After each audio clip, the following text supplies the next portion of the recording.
2020년 12월 1일 화요일 오늘의 말씀을 함께 나누도록 하겠습니다. 오늘 말씀의 제목은 오홀리바의 범죄입니다.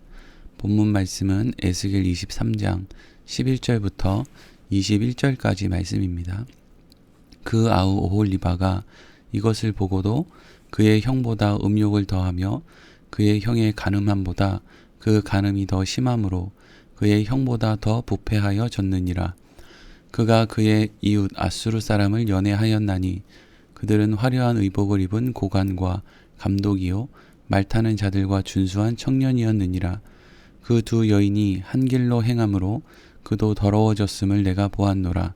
그가 음행을 더하였음은 붉은색으로 벽에 그린 사람의 형상 곧 갈대아 사람의 형상을 보았음이니 그 형상은 허리를 띠로 동이고 머리를 긴 수건으로 쌌으며 그의 용모는 다 준수한 자 곧 그의 고향 갈대아 바벨론 사람 같은 것이라.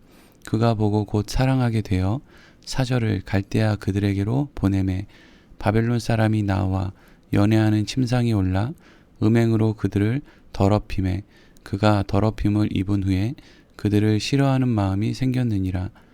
그가 이같이 그의 음행을 나타내며 그가 하체를 드러내므로 내 마음이 그의 형을 싫어한 것 같이 그를 싫어하였으나 그가 그의 음행을 더하여 젊었을 때 곧 애굽 땅에서 행음하던 때를 생각하고 그의 하체는 나귀 같고 그의 정수는 말 같은 음란한 간부를 사랑하였도다.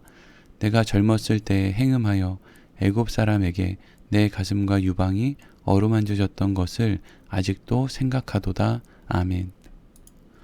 어제 우리는 에스겔 23장 1절부터 10절까지의 말씀을 통해서 통일 이스라엘이 왜 두 개의 나라로 나누어지게 되었는지에 대해서, 그리고 두 개의 나라 가운데 북이스라엘을 상징하는 사마리아가 왜 망할 수밖에 없었는지에 대해서 함께 말씀을 나누었습니다.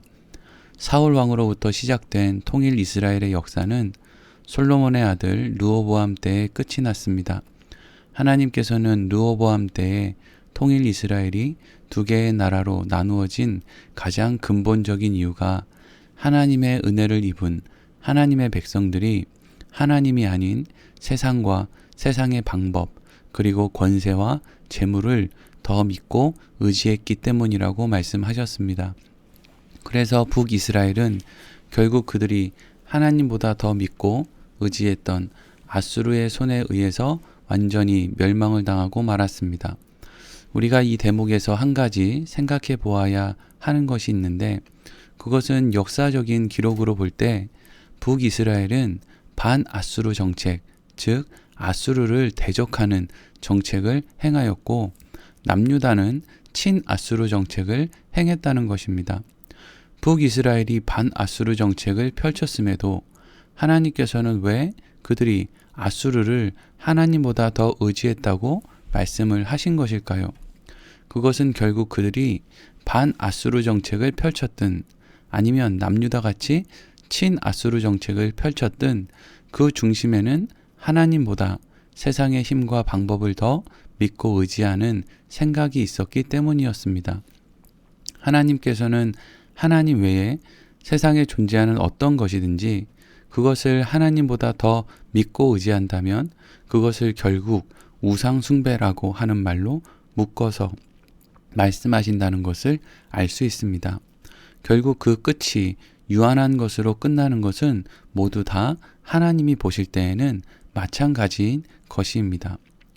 그리고 이어지는 오늘 본문의 말씀은 한 어미가 낳은 두 딸 가운데 동생이었던 오홀리바, 즉 남유다의 수도 예루살렘이 어떠한 범죄를 저질렀는지에 대해서 또한 지적하고 있습니다.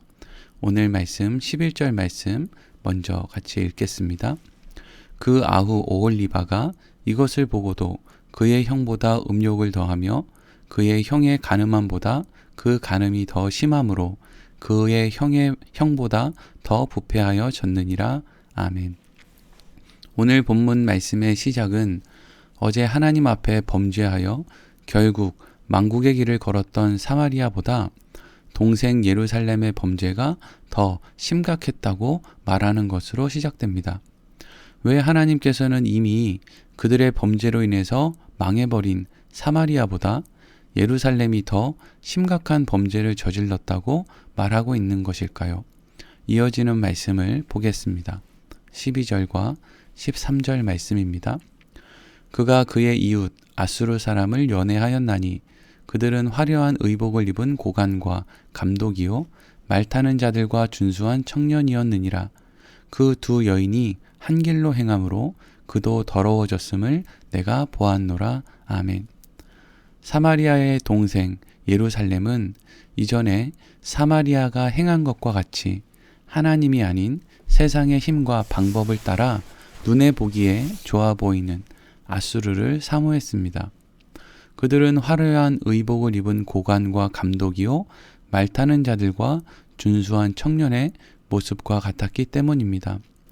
예루살렘은 사마리아가 행한 것과 같이 강한 힘을 가진 아수르에게 마음을 빼앗겼고 하나님보다 눈에 보이는 힘을 가진 아수르를 더 믿고 의지해야 할 대상으로 삼았던 것입니다. 그렇다면 결국 사마리아와 예루살렘의 범죄는 같은 것이 아닌가라고 생각할 수도 있습니다. 그런데 왜 하나님께서는 사마리아의 죄보다 예루살렘의 죄가 더 크다고 말하는 것입니까? 이어지는 말씀 14절부터 17절까지의 말씀을 읽겠습니다. 그가 음행을 더하였음은 붉은색으로 벽에 그린 사람의 형상 곧 갈대아 사람의 형상을 보았음이니 그 형상은 허리를 띠로 동이고 머리를 긴 수건으로 쌌으며 그의 용모는 다 준수한 자 곧 그의 고향 갈대아 바벨론 사람 같은 것이라. 그가 보고 곧 사랑하게 되어 사절을 갈대아 그들에게로 보내매 바벨론 사람이 나와 연애하는 침상에 올라 음행으로 그를 더럽히매 그가 더럽힘을 입은 후에 그들을 싫어하는 마음이 생겼느니라. 아멘. 아수르를 향해 그들을 하나님보다 더 믿고 의지했던 예루살렘의 마음은 곧 바뀌었습니다. 그들의 눈에 아수르보다 더 강한 힘을 가진 나라가 등장했기 때문이었습니다. 그 나라를 어디라고 말하고 있습니까? 갈대아 사람의 형상, 즉 바벨론이라고 합니다. 아수르에게 마음을 빼앗겼던 예루살렘은 사마리아가 아수르에 의해서 어떠한 멸망을 당했는지를 보았음에도 여전히 하나님이 아닌 다시 바벨론을 믿고 의지했던 것입니다. 이것이 예루살렘의 죄가 사마리아의 죄보다 더 큰 이유입니다. 하나님께서는 분명히 예루살렘을 향해서 경고를 주셨습니다. 사마리아의 멸망이 하나님께서 주시는 경고의 메시지였던 것입니다. 하나님이 아닌 세상과 세상의 힘, 세상의 방법을 따르면 결국 그 끝은 망할 수밖에 없다는 것이 하나님이 주시는 역사를 통한 분명한 경고였습니다. 그런데 예루살렘은 그러한 하나님의 분명한 경고를 보았음에도 다시 바벨론에게 마음을 빼앗겼고 하나님이 아닌 바벨론을 더 믿고 의지하려고 했던 것이었습니다. 그러나 예루살렘이 바벨론을 의지하기 시작하자 곧바로 문제가 생겼습니다. 그것은 남유다의 히스기야 왕 때에 남유다와 화친을 위해서 사절을 보내왔던 바벨론이 점점 강한 힘을 갖게 되자 이제는 화친의 관계가 아닌 그들을 지배하고자 하는 마음이 생긴 것이었습니다. 이것을 방금 읽었던 17절의 말씀에서는 바벨론 사람이 나와 연애하는 침상에 올라 음행함으로 그를 더럽히매 그가 더럽힘을 입은 후에 그들을 싫어하는 마음이 생겼느니라 라고 표현하고 있습니다. 바벨론이 남유다와 화친을 맺은 후에 그들을 싫어하는 마음이 생겼고 그래서 그들을 이제는 공격하는 자리에 서게 된다는 것을 말하는 것입니다. 그런데 이렇게 바벨론이 남유다를 배신하고 싫어하는 마음이 생긴 것을 오늘 말씀은 무엇 때문이라고 분명히 기록하고 있는데 그것이 18절에서 21절까지 말씀입니다. 읽겠습니다. 그가 이같이 그의 음행을 나타내며 그가 하체를 드러내므로 내 마음이 그의 형을 싫어한 것 같이 그를 싫어하였으나 그가 그의 음행을 더하여 젊었을 때 곧 애굽 땅에서 행음하던 때를 생각하고 그의 하체는 나귀 같고 그의 정수는 말 같아서 음란한 간부를 사랑하였도다. 내가 젊었을 때에 행음하여 애굽 사람에게 내 가슴과 유방이 어루만져졌던 것을 아직도 생각하도다. 아멘. 남유다와 화친을 맺은 바벨론이 남유다를 이제는 공격해서 그들을 차지하고 그들 위에 군림하려고 하는 마음을 갖게 된 이유는 결국 하나님께서 남유다를 보호해 주시지 않고 내버려 두셨기 때문입니다. 남유다가 하나님께서 허락하신 힘을 가지고 있을 때는 바벨론이 그들과 화친을 맺고자 하는 마음이 있었지만 그들에게 하나님께서 허락하신 힘이 사라지자 바벨론의 입장에서는 남유다와 화친을 맺을 이유가 더 이상 없어진 것입니다. 오늘 본문의 말씀은 크게 두 가지를 말하고 있습니다. 첫 번째는 하나님께서는 남유다의 백성들에게 사마리아의 멸망이라고 하는 그 사건을 통해서 충분한 경고의 메시지를 주셨지만 남유다의 백성들은 하나님의 경고를 받아들이지 못했다 하는 것입니다. 그리고 두 번째는 하나님께서 함께해 주시지 않는 하나님의 백성이라는 존재는 너무나 미약해서 세상의 어떤 나라, 어떤 민족에게도 너무나 쉽게 짓밟힐 수밖에 없다는 것입니다. 이 두 가지의 결론을 통해서 우리는 무엇을 생각할 수 있습니까? 하나님의 백성들은 오직 하나님의 말씀 안에 있을 때, 하나님의 경고를 발견하고 받아들일 수 있을 때, 그때야 비로소 이 땅에 존재할 수 있다는 것입니다. 그렇기 때문에 하나님의 백성들에게 있어서 가장 어리석은 행동이 무엇입니까? 바로 하나님이 아닌 세상의 힘과 방법을 더 믿고 의지하는 것입니다. 여러분, 오늘날 기독교는 언제부터 힘을 잃기 시작했습니까? 기독교가 하나님의 말씀을 따르는 데 초점을 맞추지 않고 오히려 세상에서 더 많은 것을 얻어서 그것으로 하나님을 드러내려고 하는 어리석은 생각을 갖기 시작했을 때, 그때 기독교의 위기가 찾아왔습니다.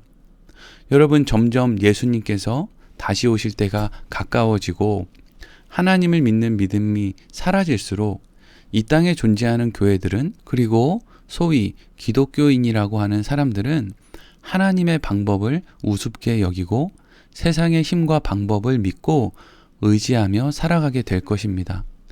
교회에 모인 그리스도인들은 하나님을 도구로 삼아서 세상의 것을 얻기 위해 혈안이 될 것입니다. 그리고 그 과정 속에서 그들은 하나님의 보호하심, 하나님의 말씀을 너무나 쉽게, 너무나 당연하다는 듯 떠나게 될 것입니다. 그리고 그 결국이 어떻게 됩니까? 하나님의 보호함 가운데서, 하나님의 말씀 가운데에서 스스로 떠나게 된 사람들은 세상으로부터 배신당하게 될 것이고 결국 세상의 먹이가 되어서 멸망의 길을 걷게 될 것입니다. 사랑하는 성도 여러분, 우리는 이 땅에서 잘 먹고 잘 살기 위해서 하나님을 믿고 의지하는 것이 아닙니다. 우리는 이 땅 너머에 우리가 가야 할 곳이 있음을 이미 알고 사는 사람들입니다. 그것이 어디입니까? 바로 아버지의 집, 영원한 곳을 말합니다. 이 땅에서의 삶을 위해서 우리가 영원히 살아야 할 아버지의 품을 포기해야 한다면 그것은 얼마나 비극적인 일이겠습니까? 사랑하는 성도 여러분, 우리는 늘 시야를 넓게 열어서 이 땅 너머에 있는 우리가 영원히 살아야 할 곳을 바라보고 사모하며 살아야 합니다.